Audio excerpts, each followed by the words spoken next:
கவனிங்க, பிற்காலத்தில் வந்திருக்கின்ற நாம் நமக்கு கிடைத்த சஹீஹான ஹதீஸுகளை முற்றிலும் முழுமையாக ஏற்று மன திருப்தி அடைந்தால் அல்லாஹு தஆலா அவனது அருளால் நம்மை சஹாபாக்களின் கூட்டத்தோடு சேர்த்து வைப்பான். யார் ஒருவர் சஹீஹான ஹதீஸுகளில் சந்தேகப்பட்டு அவற்றை மறுப்பாரோ அல்லது அவற்றை ஏற்றுக்கொள்வதில் தாமதிப்பாரோ அவர் முனாஃபிக்குகளுடைய கூட்டத்தில் தான் சேர்ந்து விடுவதை பயந்து கொள்ளட்டும். இதுவரை நாம் கூறியதிலிருந்து இந்த பாடத்தில் மனிதர்கள் எப்படி வழிகட்டார்கள் என்பதை நேரிய அறிவுள்ளவர்கள் புரிந்து கொள்வார்கள். வழிகேடர்களின் சில வழிகேடுகளை இங்கு குறிப்பிடுவதை மிக அவசியமாக கருதுகிறோம். கல்வியின் ஆரம்ப நிலையில் உள்ள மாணவர்களுக்கு அது பலனுள்ளதாக இருக்கும். என்னென்ன விஷயம் அது? பின்பற்றுவதில் குர்ஆன் மற்றும் ஹதீஸுக்கு மத்தியில் தரம் பிரிப்பது. பின்பற்றுவதில் குர்ஆன் மற்றும் ஹதீஸுக்கு மத்தியில் எப்படி? முதல்ல நாங்கள் குர்ஆனில் பார்ப்போம், குர்ஆனில் இருந்தால் ஹதீஸுக்கே போக மாட்டோம். இந்த இறந்து போனார்ல அபு அப்துல்லான்னு ஒருத்தர், அன்னஜாத் பத்திரிகை ஆசிரியர், அந்த கூட்டம்லாம் எப்படி? முதல்ல குர்ஆனில் இருக்கா, குர்ஆனில் இருந்தால் போதும், அதுக்கு மேலே நீங்கள் ஹதீஸே எடுக்க வேண்டியதில்லை. குர்ஆனில் இல்லைன்னா தான் நாங்கள் ஹதீஸுக்கு போகணும். இப்படி ஒரு கூட்டம்.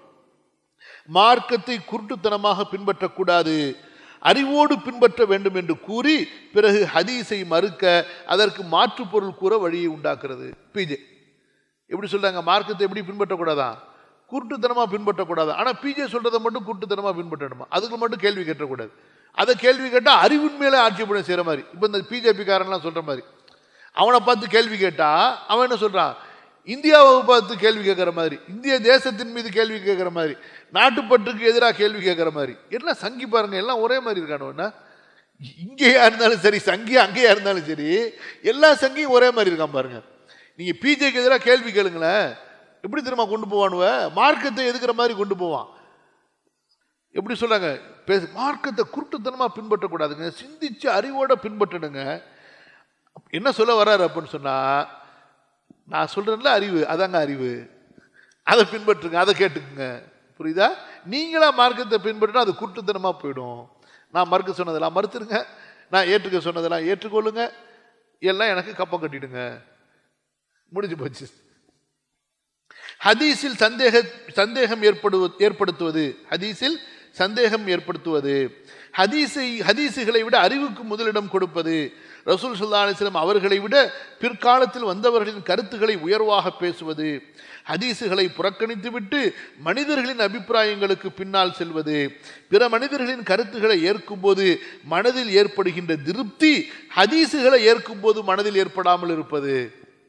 அண்ணன் சொன்னாருன்னு சொல்லும் போது எப்படி சந்தோஷப்படுறானுவ, ஹதீஸில் இருக்குன்னு அப்படியா எங்க காட்டுங்க அப்படிமா. அண்ணன் சொன்னாருன்னு சொல்றதுக்கு அறிவிப்பாளர் தேவையில்லை, எவ்வளவு பொய்யன் சொன்னா கூட ஏத்துப்பானுவ. அது இங்க எவ்வளவுதான் சஹீஹான ஹதீஸா இருந்தாலும் அதை பார்ப்போமே அப்படின்னு சொல்லி, பிற மனிதர்களின் கருத்துக்களை ஏற்கும்போது மனதில் ஏற்படுகின்ற திருப்தி ஹதீஸுகளை ஏற்கும்போது மனதில் ஏற்படாமல் இருப்பது.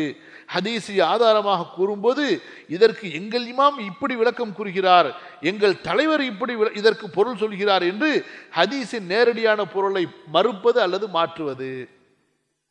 ஹதீஸின் பொருளும் கருத்தும் தெளிவாக இருக்கும்போது அதை மறுப்பதற்காக மனிதர்களின் அறிவுகளையும் கருத்துகளையும் தேடிச் செல்வது. இப்ப நம்ம சாயந்தரம் பேசிக்கிட்டு இருக்கும்போது சொன்னோம் பார்த்தீங்களா, இதுக்கு அண்ணன் என்ன விளக்கம் சொன்னாருங்கிறான். இப்படி அண்ணன் இதுக்கு என்ன விளக்கம் சொன்னாரு, அவர் இதுக்கு என்ன, அவர் இதை எப்படி மறுக்கிறாரு நம்மள்ட்ட கேட்கிறான். புரியல உங்களுக்கு? புரியுதா இல்லையா?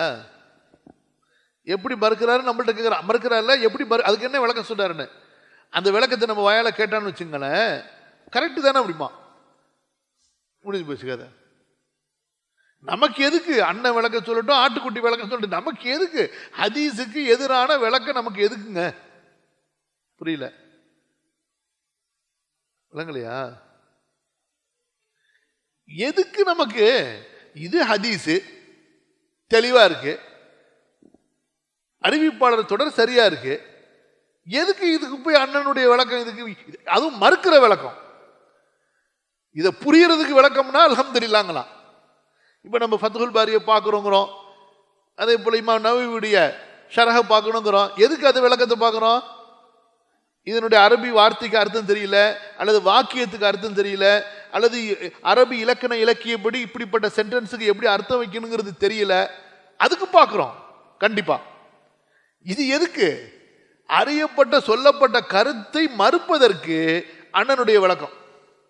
ஹதீஸ் அல்லாத ஒன்றில் சத்தியத்தை தேடுவது, அது சயின்ஸோ அனுபவமோ எல்லாமே.